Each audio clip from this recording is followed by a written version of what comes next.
going to call out the people who are going to host this panel session, starting with Manish, Mimani, founder and CEO of Protect.ai. We are also going to have Professor Manjesh, Kumar, Hanawal from IIT Bombay. We will have Gowdhaman J from who is Global CISO in Latentview. We will also have Vikram Dhanda from Virtusa. We have Gokulavan, who is the Deputy Compliance Head of CISO. Could we please have all these gentlemen on stage for the panel discussion? Again, it's all about the emerging threats in mobile security. And these gentlemen are going to elevate our knowledge a little further by enlightening us with some details. We would like to request everybody's attention. Can you all hear me? Can you all raise your hands? Great. All right. Hey, good afternoon, everyone. Thank you so much for joining for this meeting. A little bit of introduction about myself. My name is Gowdhaman. I'm the Global CISO for Latentview Analytics. Just about my organization as well. We're a global analytics firm. We cater to Fortune 500 company, focusing on analytics as a core domain. We solve business problem and help customers setting up center of excellence model in analytics, right? And today we have got a great panelists along with me. We'll be discussing about mobile security and how AI and ML is also going to help in terms of bringing a lot more security in that place, right? So just to set a context, way back in the year 2012 or 2013, there's a term called SMAC. Social, mobile, analytics, and cloud, right? That was a trend. Whichever organization was trying to use that terminology or they're trying to adopt that one were very, very successful in nature. Now, come from that era, we have seen cloud era, we have seen social media, the power of social media, being that the adoption of mobile is still increasing day by day, right? That being the context, I really want to understand, I really want to say more about from a digital economy. Today's world is all about digital economy. If you talk about that, you can't miss the element of mobile. And that being said, mobile first strategy is important. Whichever organization is adopting, be it enterprise or as a small business, they are very successful in nature, right? So being said that, last month, you see, UPI has crossed 13 billion transaction. And all the financial transaction, 85% of financial transaction today happens only through mobile. So we will talk today about how are we going to tackle the problems and threats which we have been facing in the mobile industry and how AI is going to be doing that. Now, I would first ask this question to some of our CISOs over here. Manish, I would, Vikram, sorry. I would ask this question to you. From your perspective, what are threats and emerging threats that you face, from an enterprise perspective, you see that in the mobile domain, mobile security domain? Check. Can you hear me? Yeah. So before I go to the enterprise perspective, let me look at it from a user's perspective. The very convenience of the mobile is also its biggest downfall in a way. It's so easy to fool people into doing something which they should not be doing. Take WhatsApp, for instance. You get so many messages today. Of late, I've been getting messages asking me to work from home. They're offering me all kinds of inducements to do so. Then it's so easy to get a message from somebody who claims to be, say, my boss or my manager or my CEO saying that please transfer this money.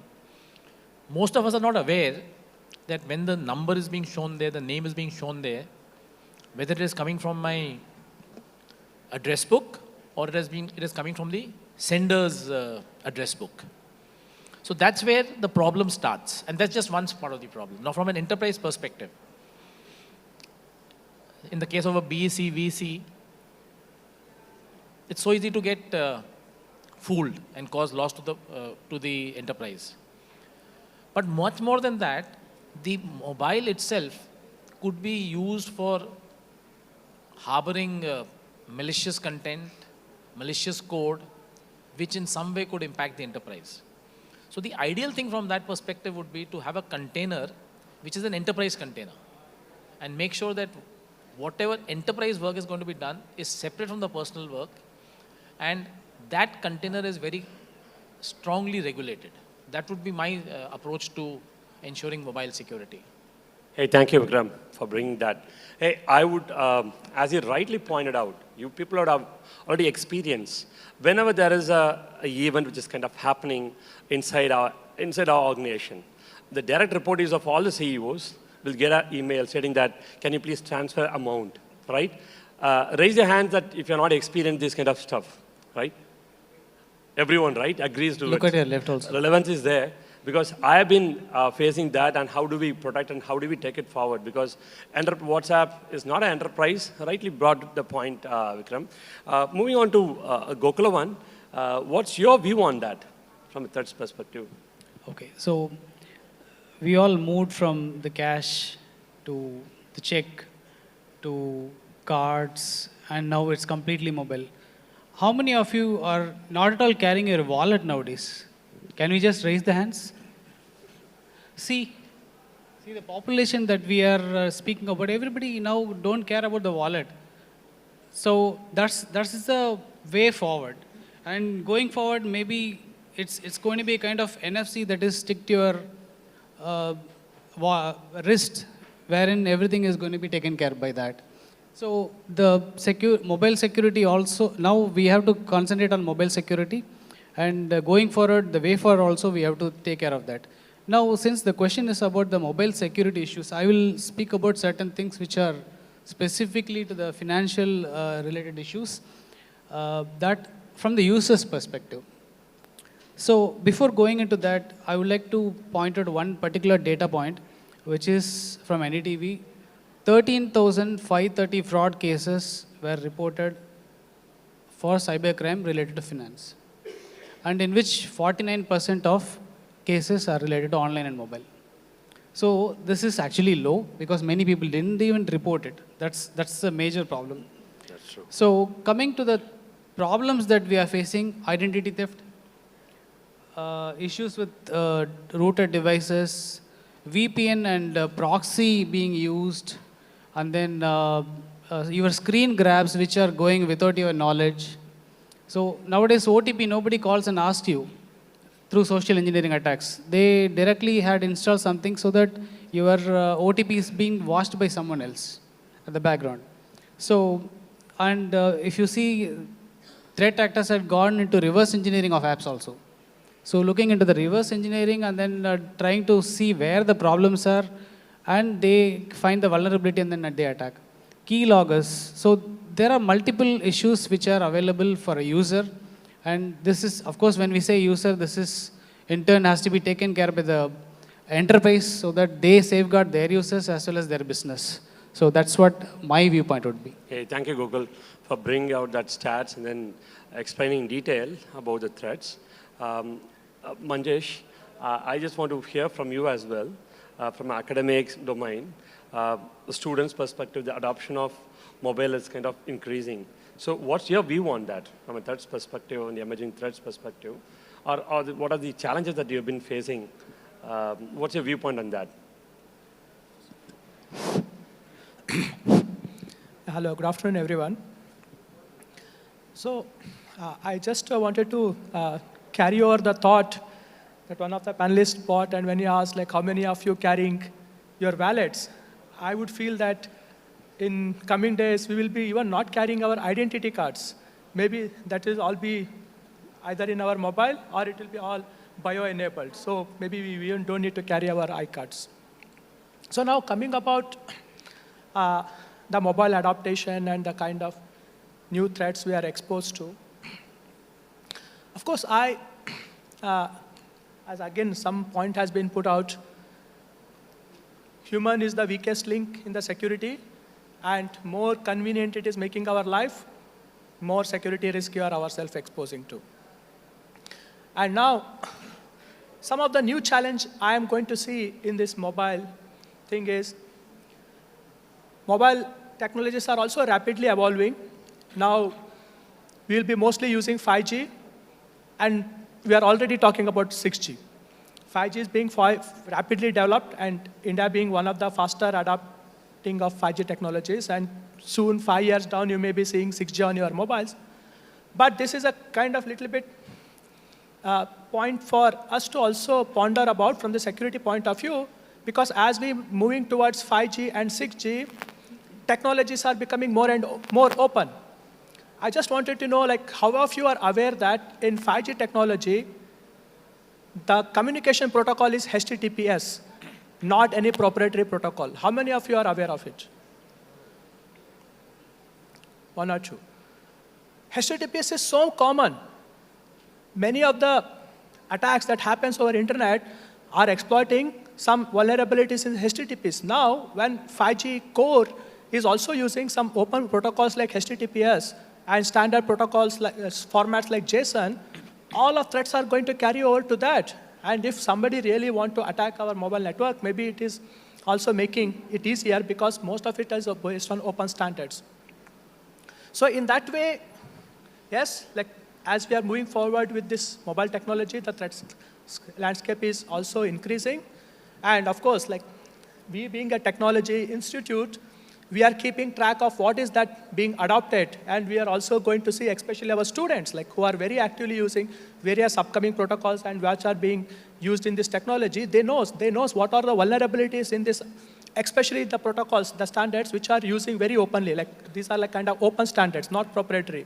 So if you know vulnerabilities in that, you could as well exploit them. And many of you are aware of a recent that SSH login vulnerability, right, in the open source, which has been becoming a major issue in the Linux distribution. If you know in advance, like what are the things that are being adapted from the open domain, if you know some security issues, then that you could exploit. So in that way, mobile being advancing faster is also giving a lot of open threats. And that is where those people are who are already tracking ahead what technologies are coming, they are also possibly knowing what vulnerabilities one can exploit. Hey, thank you, Manjesh, for bringing that amazing pointers. Hey, now coming back, we have been talking about the threats, the challenges, what the CISOs or the leaders are facing now. So let's also hear it from Manish, who have been a veteran in this industry for bringing a lot more security solutions. So I would like to ask you, Manish, what are the latest trends that you see, and what are the other solutions which is kind of trending in the market to prevent these kind of attacks, especially with respect to mobile security? Before coming out to the solution, let me also share some interesting facts about the mobile side. India already crossed 1 billion smartphone users, and this is like the second highest in the world. But in terms of number of mobile applications, India has 2 lakh mobile applications locally developed. Out of 50 lakh apps, 5 million apps available on the Play Store. So that number looks small, but once it comes to transactions, because given the sheer size of population and the adoption of digital-first strategy, digital-first economy, what you mentioned, you will be very surprised to know that every third banking transaction on mobile happens from India. And this is phenomenal. The kind of adoption, mobile banking, UPI, mobile payment transactions, every third transaction on this earth happens from India, globally. That's amazing. But at the same time, we have seen huge number of cyber threats, frauds, identity thefts happening. If you open newspaper, you are certainly going to read at least 1 or 2 or 3 news about money gone from banking account, somebody has hacked into somebody else's mobile banking app, or somebody has used any desk, screen mirroring, some frauds happening. Right? So this are kind of trends, and with the adoption of latest AI-based cyber fraudsters, they are also started using AI, deepfakes. So this is certainly going to increase further, and hence the role of security becomes more and more important while delivering all these kind of mobile-based application, mobile-based strategy. We have seen very incremental use of while building all these, delivering all these mobile applications, especially from the BFSI, banking, stock exchanges, stock trading companies. We started adopting of runtime security controls for the protection of their mobile apps. In fact, today we work with hundreds of mobile applications. A lot of banks where we provide this kind of security, and this works on the concept of runtime protection. While the app is running on the consumer device, how do you go and protect them, right? Those devices are not under the control of the organization. So the first trend is about the runtime controls. Second is the use of AI-based techniques where how you can identify frauds again on runtime basis. Okay.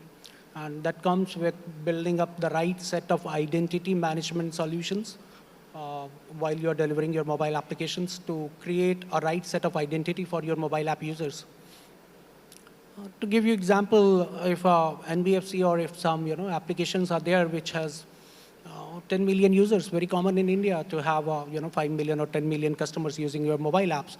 How do you ensure that the person who is logging into the mobile application is the same person? The identity is not broken, the identity is intact. So, and which is leading to a lot of frauds. So building a right set of identity based on the zero trust principles is something very, very sensitive and critical for the business. So that's where we have seen the technology moving towards the runtime controls for mobile applications, identity management on the basis of, on the principles of zero trust. These are the two larger options. And of course, these solutions has to be driven by AI. I will touch upon AI sometime later, but yeah, this is the kind of concept which is emerging. Thank you, Manish, for bringing those interesting facts as well. From an adoption perspective, from an enterprise-wide, Gokulavan, I just want to understand, we've been using mobile device management from a security perspective. What's your experience towards that? Okay, sure. So MDM, this is a very, very important solution that the companies which are dealing with sensitive PII, PHI, or any financial details that they have, so these kind of companies definitely should have. And that's a key area where MDM sits out very well. And of course, with the internal threat factors which are evolving day by day, number one, people who are not so happy with the organization, that is one way we can look at it. Another way, without even knowing, the same internal, the person's mobile is being misused by some threat actor. So there are two ways to look at it. So these, the first one is dangerous. At the same time, we can to an extent, we can look into it. But the second one, most of the cases, it goes scot-free. And the data which is exfiltrated, how it can be used against the enterprise is the moot point, and it is going to be very, very disastrous if it is going to happen. So MDM definitely, though it is at initial adoption in many areas, many middle-level companies, I think they should rampantly increase the way they look at the MDM solution, and then they should bring it to safeguard the enterprise data. And when I say this, they have to also classify the data, and of course, they have to look into their risk assessments and see where their crown jewels fit, and then they can take specific actions towards that. Great. Hey, thank you, Gokulavan. Yeah. Vikram, could you So a mobile phone is a personal device. And I don't see anything happening in the foreseeable future that is going to change that. Now, given that it is a personal device, it's also my choice as to how I wish to use it. And at the same time, I don't want any one of you to know how I'm using it. So these are some of the constraints that we're working with. I don't think anyone else would be very happy to tell everybody else which all sites you have been to, for instance, or what all you have, the photographs maybe you have, or the videos that you have on your phone, our phones. None of us would be. Now, in this unregulated, uncontrolled environment, you're now putting your enterprise data. Is that a very safe thing to do? Obviously not. So you have to get on this personal device some sort of control and insulate the official from the personal. And that's where I believe the mobile device management comes in, to create that container on the mobile phone, which is subject to all the controls that an enterprise would like to have, and yet keep it safe. For instance, the person leaves the organization. The data is there, the mails are there. Well, the container should be deleted, and you're back to being as good as you possibly can be. That I believe is the importance of the mobile device management. All right. Hey, thank you, Vikram. Even in our organization, when you tried implementing MDM as a solution, there'll be a lot of hindrance or people are not accepting it. So we have been inviting all our top management. We show them a demo, and we convince them, saying that a personal is not touched. Only then it was able to do it. But then it's an excellent solution from that perspective. Now, I would also like to focus the question more from a AI and ML perspective. Manish, I would like to ask this question to you. From an advancement of AI and ML, what are some of the use cases that you see to prevent these attacks in the domain or enhancing the mobile security? That would be a great takeaway for people who are listening to us. So that's a tricky question actually, because once we talk about AI, we talk about how AI can empower the operations within our domains or to our regular tasks across the organization. But here, this is AI versus AI. AI is also being misused. It's a prediction by Gartner that 25% of the account takeover, identity theft by 2025 will be driven by AI. What they call as deep fakes. So which means that somebody may clone your voice or your picture, or somebody can make a call to one of your friend or relative, do your identity theft, and maybe log into your accounts as well, and do some kind of fraud, primarily to move money from your account. That is what it happens. So deep fakes. And such incidents will be as good as 25% of the overall frauds what are going to happen, especially into the financial domain. So AI is a lot misused by fraudsters or by cyber hackers as well. At the same time, AI can be used for prevention as well. Okay. And in fact, as a company, we are building a lot of solutions using the capability of AI. To give you example, every month we see some 3 billion data points, mobile app sessions which we manage. And the kind of trends what we identify, we run over a lot of algorithms, machine learning programs to identify what are the trends which we are seeing. Can we go and do some prediction that from this device, this kind of operating system, if this is the behavior, it can be a malicious behavior.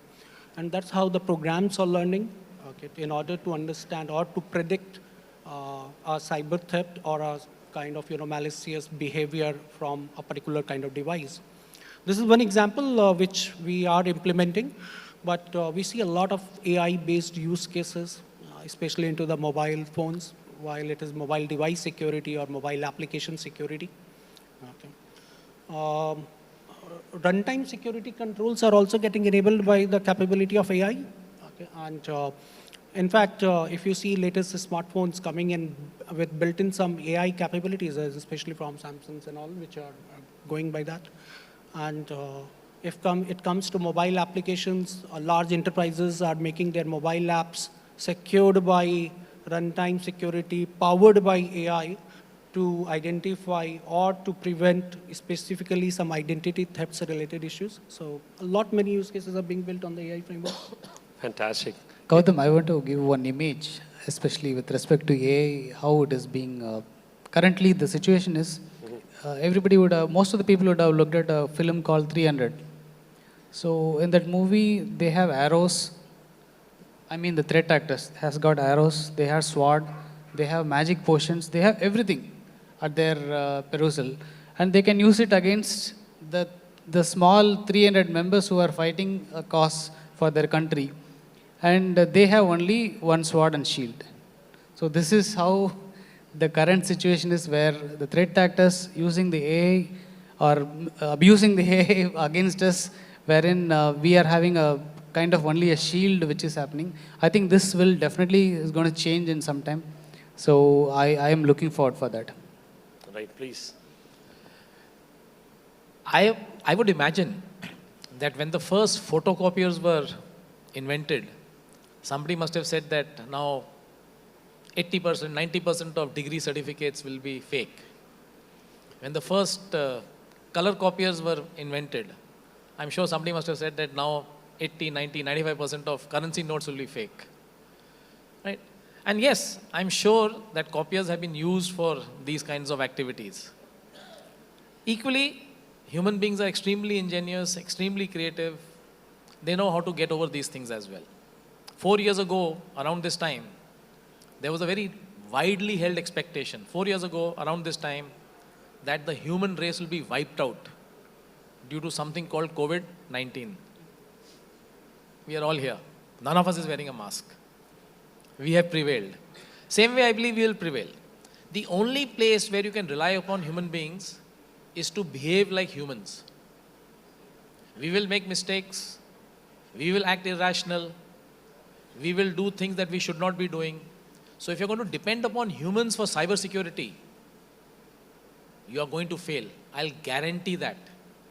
Because regardless of your phishing awareness program, cybersecurity awareness programs, whatever you may call it, we will behave like human beings, we will make mistakes, we will write down passwords, we will share passwords, we will reuse passwords.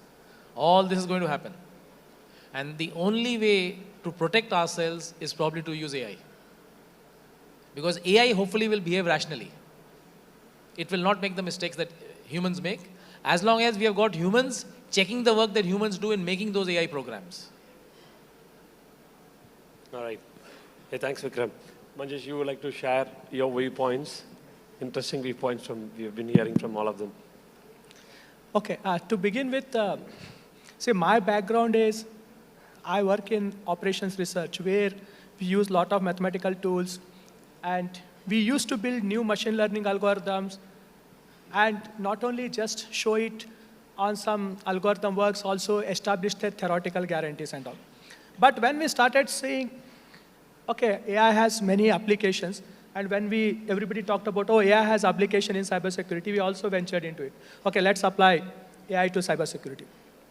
And when we started writing proposals to various agencies, okay, we want to bring in AI in cybersecurity, please fund us. All they asked us, okay, tell us what you are going to do with AI in cybersecurity. I mean, we also at that time said, we said that, okay, we will see the behavior. If there is any change in behavior, we will try to see. Then they said, Arey, this is anomaly detection. Like, we have already, this part is done and dusted, thousands of papers written on that. Why you want to do anomaly detection again? Just calling it as AI? Somehow, that was not flying at all. So that time, I kind of given up. Arey, AI looks like a buzzword. Everybody was chasing buzzword. Like now, quantum cryptography is a buzzword, AI is a buzzword, everybody wants to chase buzzword. Like if I just chase buzzword, if I don't give a proper context, nobody's going to accept it. And I kind of given up that time, okay, AI may not be the right thing. And also, again, coming to what the previous panelist said, we humans, we make mistakes, but I don't think at any point we will going to authorize an AI algorithm to make a judgment on behalf of us.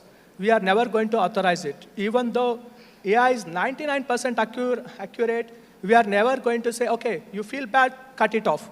No organization, I believe that if they find something malicious, they are going to cut off their network from rest of the world, because there is a lot of risk involved in that. So ultimately, they want the decision to lie with humans.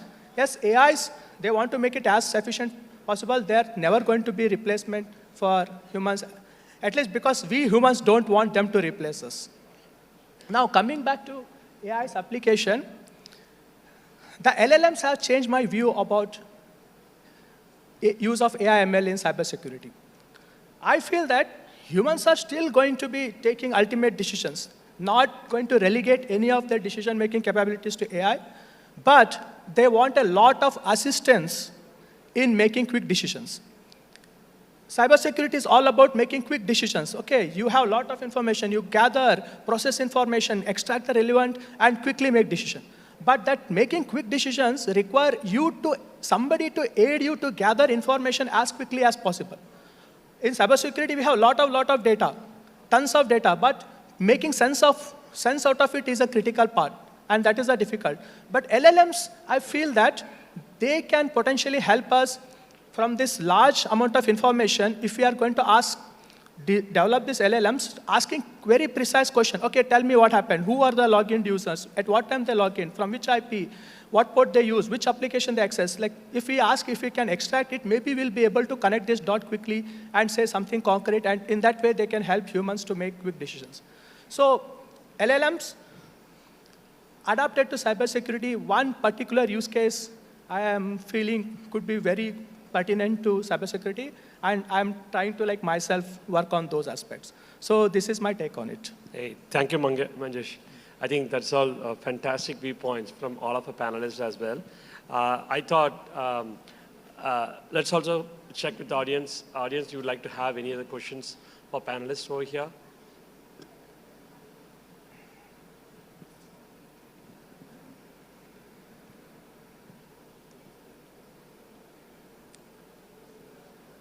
Okay, if not... I have a question here. Yeah, okay. So I have a question for you, since you are on the operational research side.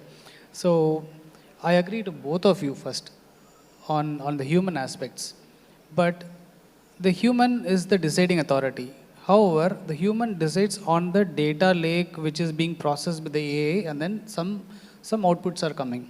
So data poisoning is one of the biggest issue which is going to arise in some times. Or already there, but it's going to be rampant in upcoming times. So it could be due to internal threat factors, or it could be some malicious factors. So with this data poisoning in picture, the results are going to be different. So how this human is going to take a decision with the wrong data? Can I just give you an example of this? In one of the previous sessions, somebody spoke about zero trust principles going back 3,000 years.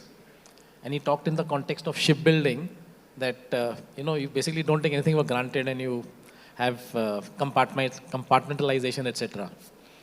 So same way over here. Sorry, do you have to just repeat your question? So it's about data poisoning? Yeah, data poisoning. Yeah. So data poisoning in the context of the data lake, etc. What's it in the context of human beings? It's called radicalization. It's nothing but data poisoning. How does it happen? You take a perfectly decent human being, and that suddenly that human being is now acting inhumane. It's data poisoning, isn't it?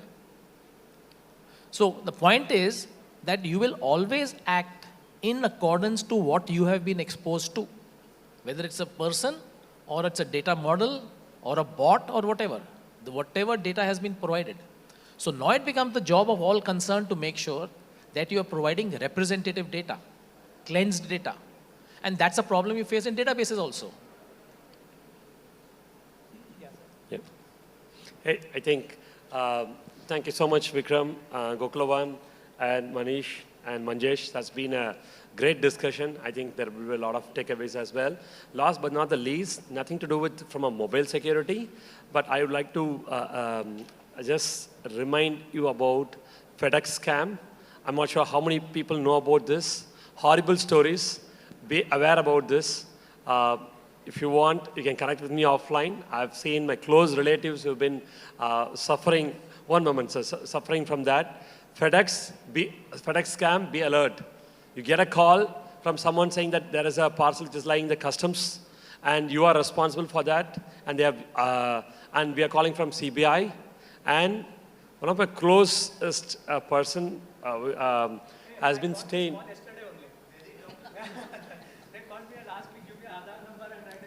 No, they don't stop with that. They say, they blackmail you saying that you should not do anything now. We are calling from CBI. They call you through Skype. They have a logo of CBI. And they tell you, they convince you everything. The next day morning, you need to go ahead with their instruction, keeping your mobile on. Video at least you could off, and they will instruct you to go and say, from your account, transfer everything. You should not be doing it. Your account is under surveillance, right? And one of my close member has been transferred some amount as well. So be cautious about it. That's all I would like to wind up with this panel discussion. Sir, you would like to say something? Yes, sir. I just want to add, I'm not going to ask any question. Since you said FedEx scam, we run a social impact program, and I have handled at least 150 cases of FedEx scam only, my team. We have 6,000 people who are helping cybercrime victims to reach out to any victim anytime across India. We have a free to download, free to use app known as ISAC Cop Connect. 150 FedEx scam cases we have dealt. In one case, the husband was made to sit in front of the laptop with camera on. Virtual arrest is the word they have used, phrase they have used. He was virtually arrested. Fortunately, his wife, a professor, called a general who is one of the national cybersecurity scholars with us. The general called me. I said, please ask that lady to go and switch off the video first. Then pull out the plug from the laptop. Take him out of that and check in a hotel. And they went out of the house, checked in a hotel for 3 days. They were so scared. So things are very, very bad. What you said, I think it's a good thing you have brought out. Otherwise, ISAC Cop Connect is free to download, free to use, free service. 4 type of people will be there. If someone is under trauma, there will be cyber psychologist also who will give, the kind of counseling. Thank you. Thank you, sir.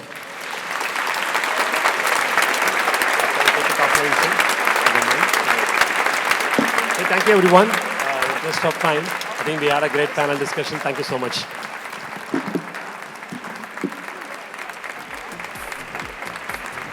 Thank you, gentlemen. Thank you so much. That was such an insightful session. A bigger round of applause for them, please. I would like to call Mr. Namita to please be on stage and honor these wonderful gentlemen. And gentlemen, it was such a pleasure to hear from you. It has been such a wonderful session. We have learned so many things today. So thank you so much. Please. Hold on. Could we request to please stay back as we have mementos to give away.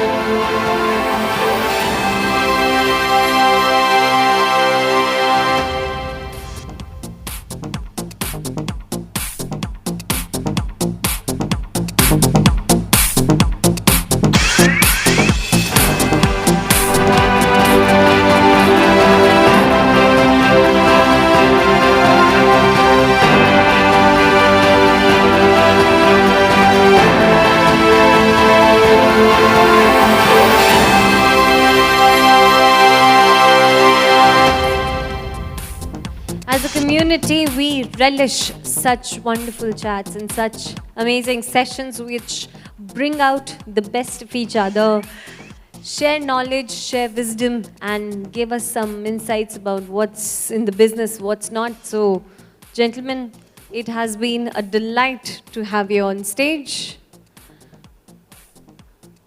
Thank you once again.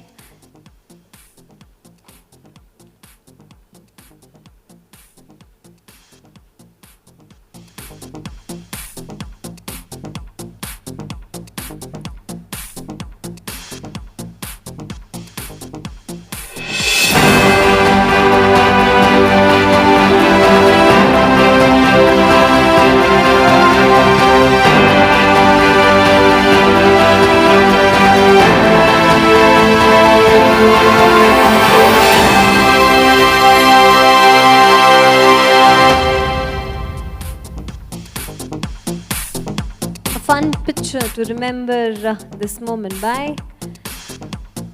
Straight after this.